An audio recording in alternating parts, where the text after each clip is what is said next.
बहुत तरह का इस पर भी बता दीजिए, ठीक है ना। चलो देखो ध्यान से,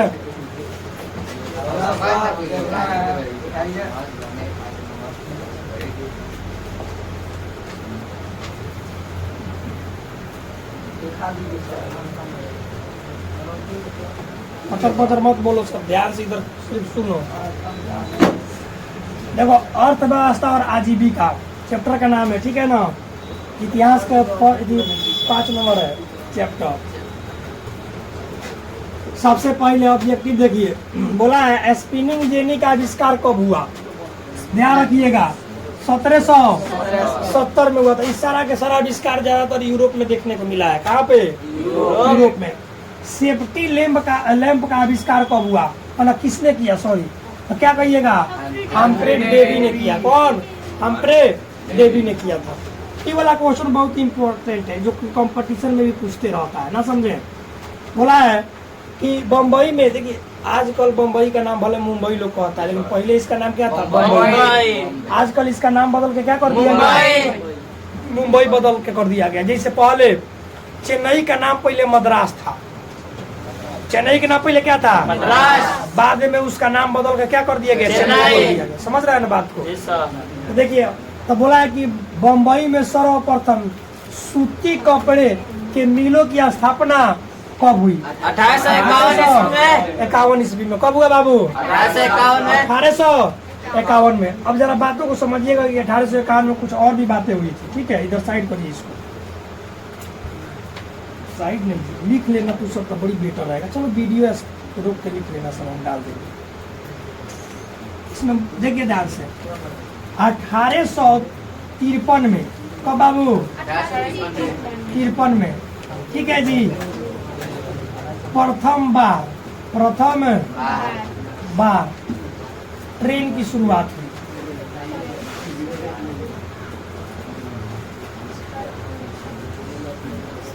क्या हुई बाबू, ट्रेन की शुरुआत हुई। कहाँ पर, भारत के अंदर। कब हुआ, 1853 ईस्वी में। क्योंकि ट्रेन की जो माध्यम होता है वो सामानों को ले जाने और लाने में क्या होता है, आसानी होता है। जो ट्रेन होती है, जो रेलवे होता है, वो एक समय में अधिक से अधिक मालों की ढुलाई कर सकता है एक जगह से दूसरे जगह।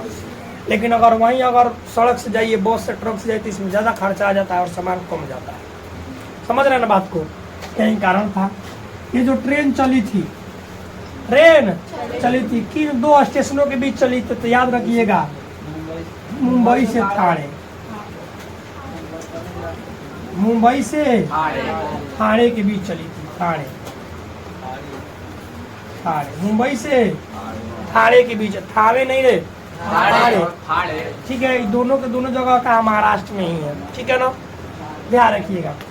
ट्रेन के नाम था ब्लैक ब्यूटी। कौन ब्यूटी, ब्लैक ब्यूटी। ट्रेनों का नाम था ब्लैक ब्यूटी। हाँ।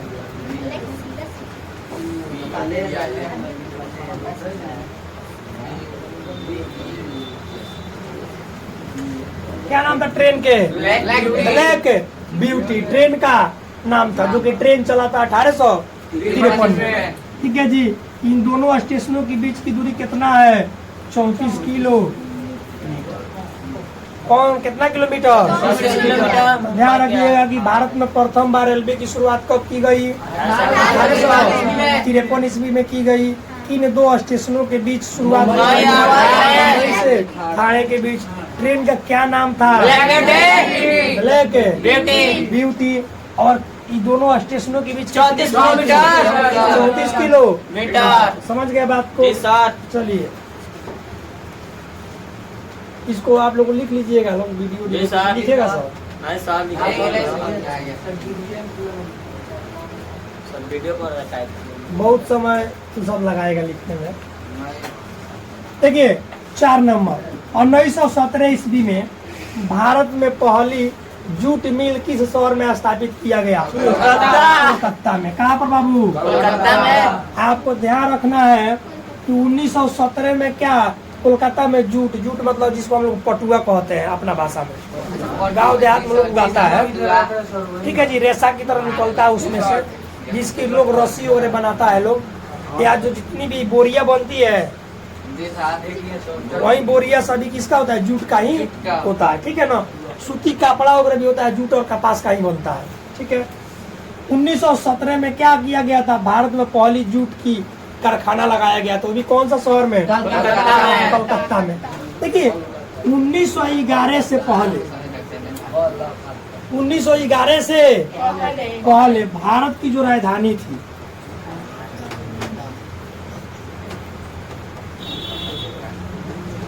भारत की जो राजधानी थी वो कहाँ थी बाबू? कोलकाता। कहाँ था बाबू? कोलकाता। 1911 में राजधानी को बदल के कहाँ कर दिया गया? दिल्ली कर दिया गया। समझ गए बात को? चलिए आगे देखिए, भारत में कोयला उद्योग का प्रारंभ कब हुआ? 1914 में। कब हुआ? मैंने भारत में कोयला बनाने और कोयला के खुदवाने का काम शुरुआत कब की गई? 1914 में की गई। कब की गई बाबू? 1914 में। दुनिया के सबसे अधिक मतलब ईंधन और ऊष्मा देने वाला पदार्थों में आपका यूरेनियम आता है। कौन आता है बाबू? कौन आता है? यूरेनियम। कौन चीज?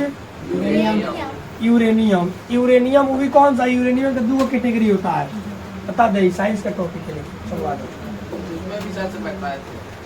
बाबू। यूरेनियम, यूरेनियम का दो कैटेगरी होता है। एक होता है U-238, एक होता है U-235। क्या बोले हैं? यूरेनियम का दो प्रकार होता है, दो टाइप होता है। यूरेनियम यू मतलब यूरेनियम, यूरेनियम 238, यूरेनियम 235। यूरेनियम 238 कोनो काम का नहीं है, एकदम बेकार है। समझ रहे हैं बात को ना? और आपका जो दिख रहा है यूरेनियम 335 सबसे महंगा पदार्थ है।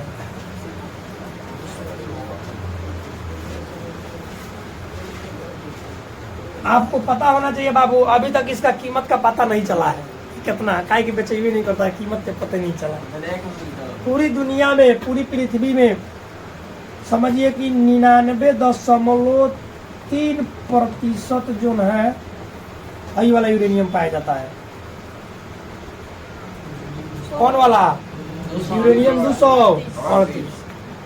और मात्र पूरे धरती यानी पूरे मतलब जैसे विश्व है उसमें मात्र 0.7% क्या पाया जाता है? यूरेनियम 200। जिसका कोई काम नहीं है वो भरा पड़ा है, और जिसका काम है वो सुखाड़ पड़ा है। समझ रहे हैं बात को? अब समझिए ध्यान से। यूरेनियम 235 इसलिए इम्पोर्टेंट है कि जो परमाणु बम बनता है, कौन सा बम बनता है? परमाणु बम बनता है। उस परमाणु बम में इसी का यूज होता है। जो दुनिया का सबसे खतरनाक है ना जी बम, जिसका क्या नाम है? याद करिए, अमेरिका गिराया था जापान में द्वितीय विश्व युद्ध। अभी तक जापान के लोग लंगड़े लूले पैदा होते हैं, ठीक है जी। विकलांग होते, किसी का आंख खत्म तो किसी का कान सुनाई देगा, कोनो विकलांग शरीर से अभी भी उसका प्रभाव है। सोचिए 1945 में गिरा था, ठीक है। तो परमाणु बम किससे बनता है बाबू? यूरेनियम 235। इसका पावर समझिए पहले। 1 KG uranium, 1 KG 27 lakh kilo कोयला के बराबर है।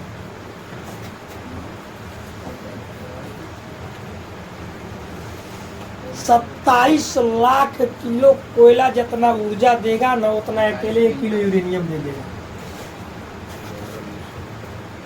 पावर समझ रहा है यूरेनियम का?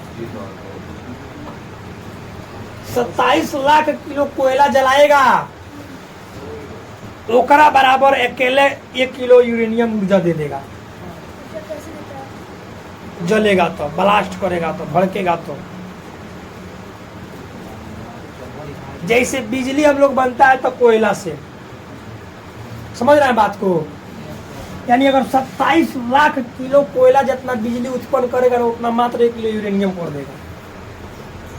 परमाणु बम मतलब खाली यूरेनियम से बनता है, ठीक है जी।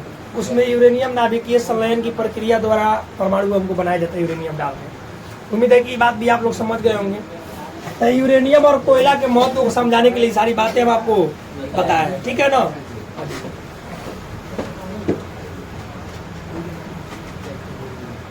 जमशेदजी टाटा ने Tata iron and steel company की स्थापना कब किया? 1907 में, जब कांग्रेसवा का ब्रेकअप हुआ था। याद आया? अरे 6 में हुआ था, 7 में स्वदेशी चला था, तो उसी के बाद में हुआ था। तो जमशेदजी टाटा ने Tata and iron steel company की स्थापना किए थे कब? 1907 में। और इन्हीं के पुत्र है रतन जी टाटा जो अभी जीवित है। इन्हीं के पुत्र हैं कौन? यानी जमशेद जी टाटा ही, जमशेद जी टाटा के पुत्र थे कौन? अपने रतन जी टाटा। यही जो अभी जितना भी टाटा कंपनी के कोई भी सामान हो, जिस सामान पर टाटा लिख दिया, समझ आए? ये जिस भी चीज पर टाटा लिख दिया वो कौन सी टाटा कंपनी के, जिसकी स्थापना कौन किए थे? जमशेद जी टाटा। और इनके पुत्र हैं अभी वर्तमान में कौन? रतन जी टाटा। आपको पता है कि इनका विवाह वगैरह नहीं हुआ है। भारत में सबसे अधिक कोई जॉब देने वाली प्राइवेट कंपनियां हैं तो टाटा कंपनी ही है। सबसे मजबूत सामान किसी कंपनी का आता है तो टाटा। बस, ट्रक, रेलवे, जितना भी लोहा लकड़ा था सब पर लिखा था टाटा टाटा ना। MRF कौन सा? MRF, ठीक है। पहले पानी नहीं आता था, अब टाटा का पानी भी आ रहा है। हाँ, सही पकड़ा है।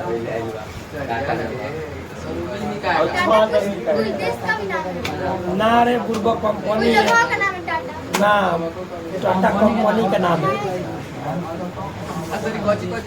जैसे तुम्हारा दुकान का कुछ नाम होगा वैसे उसका दुकान का नाम है। देखो रे, वैज्ञानिक समाजवाद का प्रतिपादन कार्ल मार्क्स को किसने किया था? वैज्ञानिक समाजवाद का प्रतिपादन कार्ल मार्क्स किया था। कौन किया था? कार्ल मार्क्स किया था। कौन किया था बाबू? कार्ल मार्क्स, ठीक है जी। कार्ल मार्क्स तो थे बहुत ही एडवोकेट टाइप के व्यक्ति थे। यहूदी परिवार में इनका जन्म हुआ था और ये अपने बचपन के मित्र जेनी से ही क्या किए थे? दास कैपिटल नामक पुस्तक कह रहा है कि थोड़े न किए थे। सब लड़का पागल हो गए। पढ़ता सब तो है नहीं, इतना दिन पहले दिया। इंग्लैंड में सभी स्त्रियों और पुरुषों को और वयस्क मताधिकार कब प्राप्त हुआ? 1885। और 1885 में ही हम लोग कांग्रेस पार्टी की क्या हुई थी? स्थापना हुई। ठीक है ना। चलिए, अखिल भारतीय ट्रेड यूनियन कांग्रेस की स्थापना कब हुई? 1920 में। देखिएगा, आपको जब पढ़ने उड़ने जाते हो दीवार पर लिखा था ABP, अखिल भारतीय शिक्षा परिषद लिखा रहता है ना जी, इसी का रूप था वो भी। तो अखिल भारतीय ट्रेड यूनियन कांग्रेस की स्थापना कब? 1920 में। भारत के लिए पहला फैक्ट्री एक्ट कब पारित हुआ था? 1881 में। ध्यान रखिएगा, भारत के लिए पहला फैक्ट्री एक्ट कब पारित हुआ? 1881 में। कोई दिक्कत? अब आ जाओ जरा सब्जेक्टिव पर।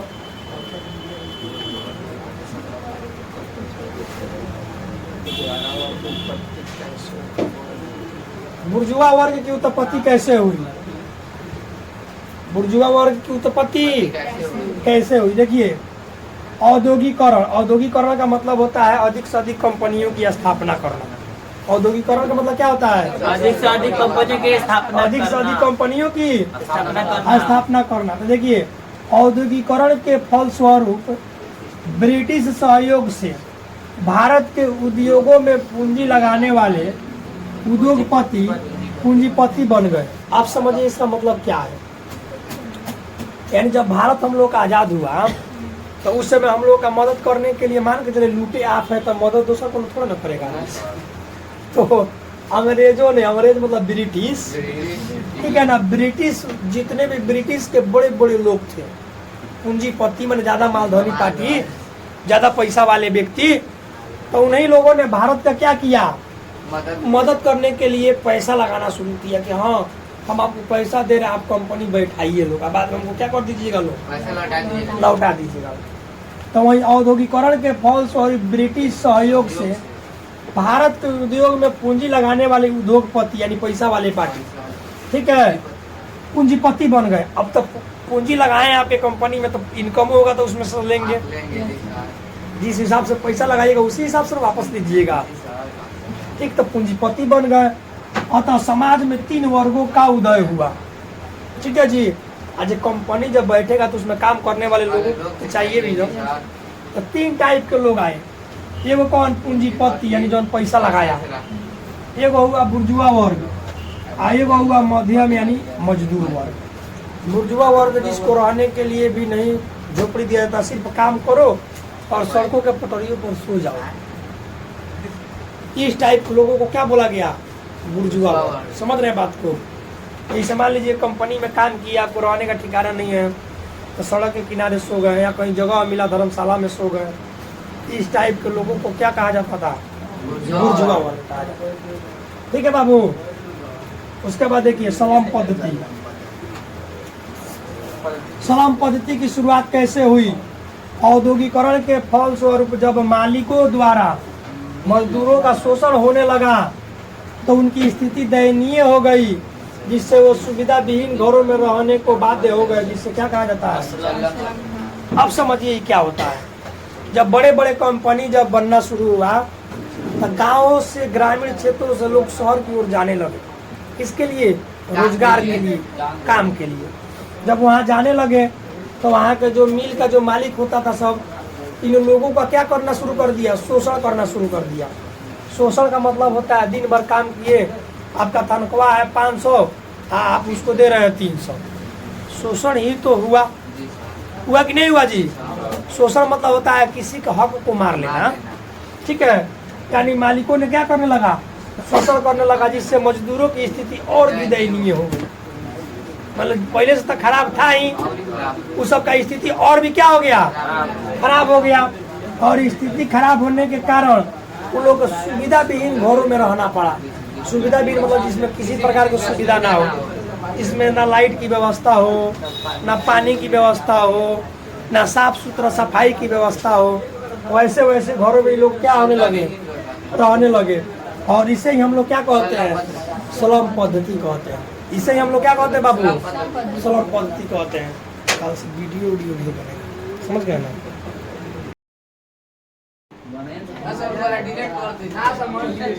देखिए बाबू, अरे सुनिए, आवाज सुनिए। चले जाके मौखी को मार ही डाले, अंतदान तक मार डाले उसको। देखिए ध्यान से, कल छूटा क्या था, चैप्टर 5 ना इतिहास का, चैप्टर 5 कल इसका और बताए थे, ऑब्जेक्टिव बताए थे और 2 सब्जेक्टिव बताए थे। ध्यान सुनो सब, इधर देखो, आवाज नहीं करो, ठीक है। 3 नंबर क्वेश्चन देखिए, बोला न्यूनतम मजदूरी कानून कब पारित हुआ और इसके क्या उद्देश्य थे। मतलब न्यूनतम जो होता है, मैंने अगर देखिए न्यूनतम मजदूरी कानून का मतलब होता है कि वो जैसे कोई भी आपका वर्कर है, यानी कोई भी श्रमिक है, कोई भी मजदूर है, ठीक है, कोई भी काम करता है तो उस काम के लिए उसको निश्चित मजदूरी इतना मिलना ही चाहिए, उससे ऊपर मिले लेकिन उससे कम ना मिले। जैसे मान के लिए आज के जमाना में फिक्स है कि हमारा आज मिस्त्री को 600 मिलता है तो मिलता है, फिक्स हो गया ना जी। तो 600 रुपया फिक्स हो गया, तो इसका मतलब मिनिमम है कि 600 पे 600 उसको क्या होना चाहिए, मिलना चाहिए।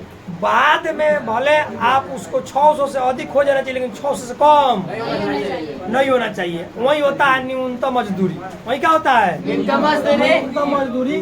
तो वही पूछा कि न्यूनतम मजदूरी कब पारित हुआ और इसके क्या उद्देश्य थे। ये न्यूनतम मजदूरी कानून 1948 में पास हुआ। कब हुआ, तो कोई पूछेगा कि भारत में बताइए या कोई भी न्यूनतम मजदूरी कानून कब पारित हुआ, 1948 में, जिसके द्वारा कुछ उद्देश्यों में मजदूरी की दरें निश्चित की गई।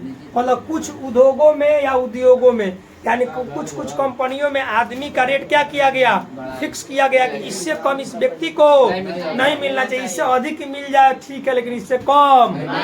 वही क्या होता है, तो वही बात को लिखा गया है कि न्यूनतम मजदूरी कानून 1948 में पारित हुआ, जिसके द्वारा कुछ उद्योगों में मजदूरी की दरें निश्चित की गई।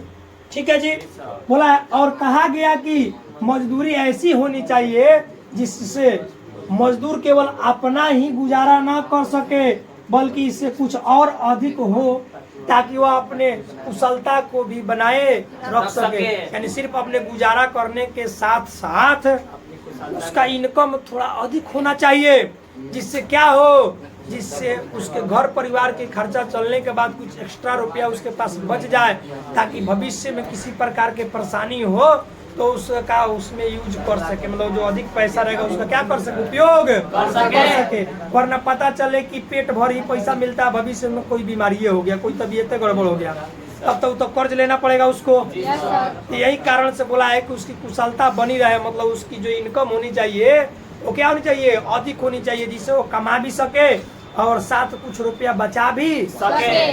कोई दिक्कत? चलिए अगला देखिए।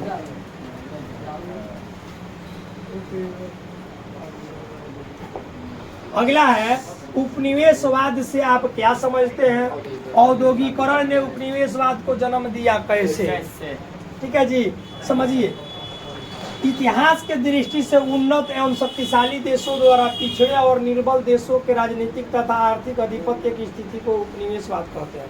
अपने भाषा में अगर समझिए तो इस दुनिया में जितने भी शक्तिशाली देश हैं, इस दुनिया में क्या बाबू, जितने भी शक्तिशाली देश हैं और इस दुनिया में जितने भी कमजोर देश हैं, तो जो शक्तिशाली देश जो होता है ये कमजोर देशों पर क्या बना के रखता है, दबदबा बना के रखता है, अपना आधिपत्य जमा के रखता है। क्या उसको जोरदार तरीके से पैसा देगा, क्या देगा बाबू, पैसा देगा, और जो कहेगा शक्तिशाली देश वही करेगा कमजोर देश। जैसा भी वर्तमान समय की बात करिए तो हम लोग का प्यारा सा नलायकवा है, क्या है हम लोग के प्यारा सा क्या है, नलायकवा है। अरे नलायकवा मतलब समझ रहा है, पाकिस्तान को हम नलायक कहते हैं। तो नलायकवा है, सुनो, नलायकवा है जो उनकी धोखेबाजवा गोदी में बैठल है, ना समझे, सर पाकिस्तान। मतलब अभी जैसे वर्तमान समय में आप देखिए तो चीन जो है किसका मदद करता है, पाकिस्तान के। चीन जो उनको आता है पाकिस्तान हुए करता है। तो इसका मतलब समझ रहे हैं क्या हो रहा है, यानी शक्तिशाली देश की दबदबा कमजोर देशों पर बना रहता है, उसी को हम लोग क्या कहते हैं, उपनिवेशवाद कहते हैं। क्या कहते हैं? तो उसी बात को लिखा गया है कि इतिहास की दृष्टि से उन्नत एवं शक्तिशाली देश, उन्नत मतलब जो सबसे अधिक विकास है और शक्तिशाली है, उन्नत और शक्तिशाली देशों द्वारा पिछड़े और निर्बल देशों माने कमजोर देश वाले, यानी समझ रहे हैं ना, कमजोर देशों के राजनीतिक तथा आर्थिक आधिपत्य की स्थिति को उपनिवेशवाद कहते हैं। आर्थिक मतलब पैसा देकर, राजनीतिक मतलब अपनी बात को मनवा कर क्या करता है, उस पर अधिकार जमा कर रखता है पीछे से, उसी को हम लोग क्या कहते हैं, उपनिवेशवाद कहते हैं। समझ आ रहा है बात? अगला जैसे देखिए इसमें लिखा गया, जैसे देखिए ध्यान से, जैसे इंग्लैंड में औद्योगिकरण हुआ, वैसे ही वहाँ बड़ी बड़ी फैक्ट्रियों की स्थापना होने लगी और कारखानों में विभिन्न प्रकार के औद्योगिक वस्तुओं का उत्पाद होने लगा। मतलब जैसे इंग्लैंड जो था अपना, कौन था बाबू, इंग्लैंड। आइए बाबू, जो अपना इंग्लैंड था, तो इंग्लैंड ही तो हम लोग को अधिकार किया था भारत पर। अरे भारत को कौन अधिकार किया, इंग्लैंड ही तो किया था जी। क्योंकि उसका वृद्धि विकास हुआ, धीरे धीरे वहाँ पर कल कारखाने औद्योगिक बनते गए, क्या होते गए, बनते गए, और उसका प्रसार अधिक दूर तक होते गया, और धीरे धीरे वो भारत के अंदर एंट्री किया, भारत को क्या बना लिया, कब्जा कर लिया, गुलाम बना लिया। समझ रहे हैं ना? तो उसी बात को लिखा गया कि कारखानों में विभिन्न प्रकार के औद्योगिक वस्तुओं का उत्पादन होने लगा। इन वस्तुओं की खपत के लिए उसे विस्तृत बाजार की आवश्यकता पड़ी। मान लीजिए कि अगर देश में अधिक वस्तु बन रही है, सामान बन रहा है, तो उसको बेचने के लिए बाजार भी तो चाहिए खपाने के लिए। ठीक है, तो अगर अपना देश में नहीं खपेगा तो उस देश से उस सामान को कहाँ बेचा जाता है, दूसरे देश की ओर अग्रसर किया जाता है। तो वही बोला है कि विस्तृत बाजार की क्या पड़ी, आवश्यकता पड़ी। व्यापारिक उद्देश्य की पूर्ति के लिए उसने विभिन्न देशों की ओर रुख किया, माने अलग अलग देशों में जाने की क्या किया, प्रयास किया कि जाया जाए, वहाँ के मार्केट में अपना सामान को क्या किया जाए, बेचा जाए।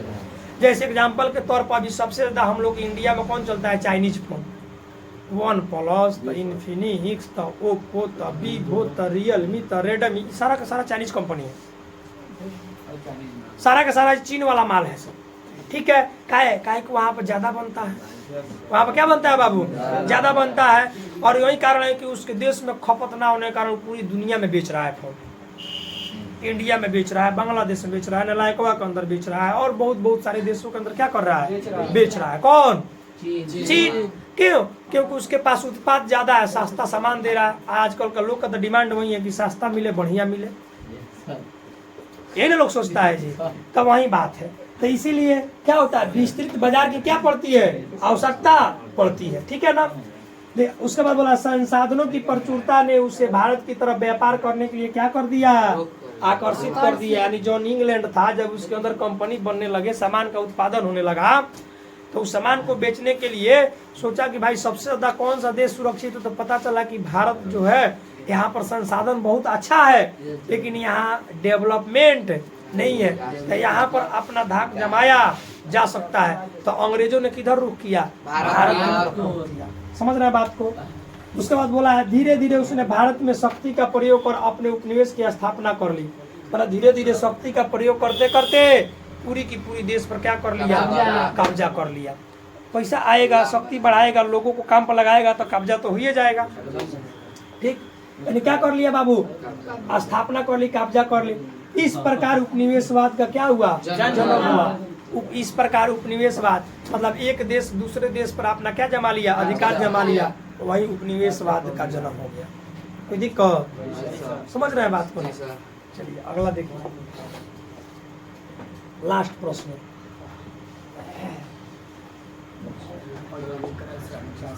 क्या है क्वेश्चन, औद्योगिकरण से आप क्या समझते हैं। 2 नंबर में पूछता है, राष्ट्रीय अर्थव्यवस्था को सुदृढ़ करने के लिए, सुदृढ़ मतलब मजबूत करने के लिए, आगे बढ़ाने के लिए, अधिक उत्पादन करने के लिए। सुदृढ़ का मतलब क्या होता है, मजबूत करने के लिए, शक्तिशाली बनाने के लिए, और अधिक से अधिक सामान का उत्पादन करने के लिए।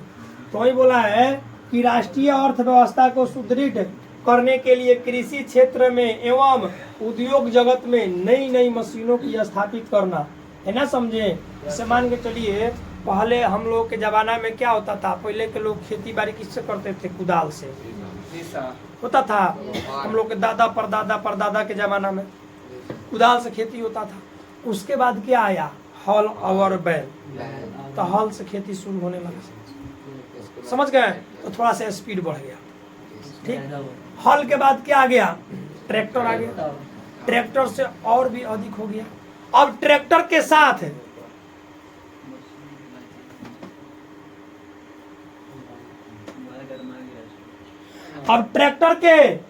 क्या हुआ बाबू, ट्रैक्टर के साथ अब नए नए और भी मशीन आ गया, हड़म्बा आ गया, थ्रेशर आ गया, हार्वेस्टर आ गया।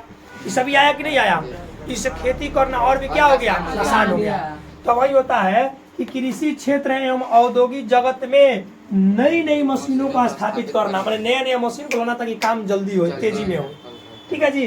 स्थापित करना तथा कल कारखानों को स्थापित करना औद्योगिकरण कहलाता है। यानी नए नए कंपनियों की स्थापना करना, उद्योगों की स्थापना करना, जिसमें लोगों की क्या मिल सके, रोजगार मिल सके, अधिक से अधिक बेहतर जीवन मिल सके, जिससे लोग अपना भरण पोषण आसानी से कर सके, और नए नए कंपनियों को लगाकर देश में बेरोजगारी को खत्म किया जा सके। वही क्या कहलाता है, औद्योगिकरण कहलाता है। कोई दिक्कत हो रहा है का। तो इसी के साथ आपका इतिहास का 5 नंबर चैप्टर भी क्या हो गया, समाप्त हो गया। जिनको पीडीएफ मिल गया उनके लिए बेस्ट है, आज जिनको पीडीएफ नहीं मिला है वो ये को काम करेंगे क्या बाबू, काम करेंगे क्या, वीडियो को पॉज कर करके, मतलब इसको रोक कर लिखिएगा। दूसरा उपाय कौन है जी। अगर वैसे भी नहीं कर सकते हैं, मतलब वीडियो को रोक कर लिखिएगा, तब आवाज भी सुनिएगा, समझ भी जाइएगा। लेकिन अगर जिसके पास पीडीएफ है वो आराम से फोन खोलेगा, खोल के खूब बढ़िया सब बातों को सुनेगा। आप पीडीएफ सामने खोल कर रखेगा, पीडीएफ को देखेगा कौन बात कैसे समझाया जा रहा है, समझ आ रहा है। और भी बेहतर तरीका से आपको सारी बातें क्या आएगी, पकड़ में आएगी। आप लोगों के पास मुश्किल से 3 महीना समय बचा है। हम बार बार चिल्ला कर बोल रहे हैं, इस सारा डिंग डोंग छोड़ दीजिए, भुला जाइए, ठीक है जी। दोस्ती यारी सारा भुला जाइए, ठीक है ना। एकदम सिर्फ क्या करना है आपको, पढ़ाई। 10 घंटा पढ़ो, 12 घंटा पढ़ो, सुतला सुट के कॉपी लेकर बैठ जाओ, सुतने जाओ तो कॉपी लेकर सुतो। कौन दोस्त बुला रहा है, इग्नोर मारो, नहीं जाएंगे रे भाई, जो किसी आज जो हमारा फर्क पड़े वाला है। 3 महीना बाद थोड़ा सा मिले में के ना समझे, किसी आने दो उसको। हाँ, बेस्ट फ्रेंड रूठ रहा है, रूठने दो। समझ रहा रही हमारी भावना को। 3 महीने बाद उसको मना लगा, देख भाई ये तरह बात रहे, इज्जत के बात रहे। नहीं भाई छोड़ दो, दूसर देखो, दूसर देखो। कोनो जरूरी है कि एक ही लोग पीछे रहेंगे? जरूरी है काजी? ज्यादा लगाओ तो जरूरी, तो बाद में गड़बड़ हो जाएगा तो हुए सारा लगाओ, क्या करेगी समझ लीजिएगा यार। हाँ, उहे बात में ताना मारेगी, का करत रहो बाबू, बाद में उहे मारेगी पीन। ठीक है, पता है ना कि जिससे हमने दिनों रात प्यार किया, अरे जिससे हम दिनों रात प्यार किया, वही हमें नकामा होने का एहसास दिया। प्यार करिएगा, बाद में रिजल्ट घबराएगा तो बड़का नकामा बड़ी ना सोचे कि दादा हमरे चलते गड़बड़ भइल है। बता का चीज का बउआ, स्त्री के मोह जाल से तो भगवान नहीं बचे। तू कौन ना समझा बात के? रामायण हो गई स्त्री के कारण, महाभारत हो गई स्त्री के कारण। हाँ, अभी सोच नहीं रहे हैं आप? विष्णु पुराण में प्रहलाद बड़ी खतरनाक आदमी है। इतना सारा कारनामा कर्म कांड हो गया स्त्री के चलते, फिर भी आपके दिमाग में ये बात नहीं घुस रहा है कि दादा स्त्री क्या है? खतरनाक चीज है, हानिकारक है। पता है ना दुश्मन के तलवार से, ना शेरों के दहाड़ से, बंदा तो सिर्फ डरता है बीबी के मार से। समझ गया ना बात को? तो इस बात को ध्यान रखिएगा। आदमी दुश्मन के तलवार से नहीं डरता है। आदमी जो होता है शेर दहाड़ भी दे तो नहीं डरता है, लेकिन एक बार बीबी जब ऊपर से गिरा देगी तो डरे डर है। तभी समझ जाइए, अभी सिंगल जीवन है, मस्त रहिए गुरु जी की तरह, बिंदास रहिए। ठीक है, जब तक शादी नहीं हुआ मजा है। ठीक है।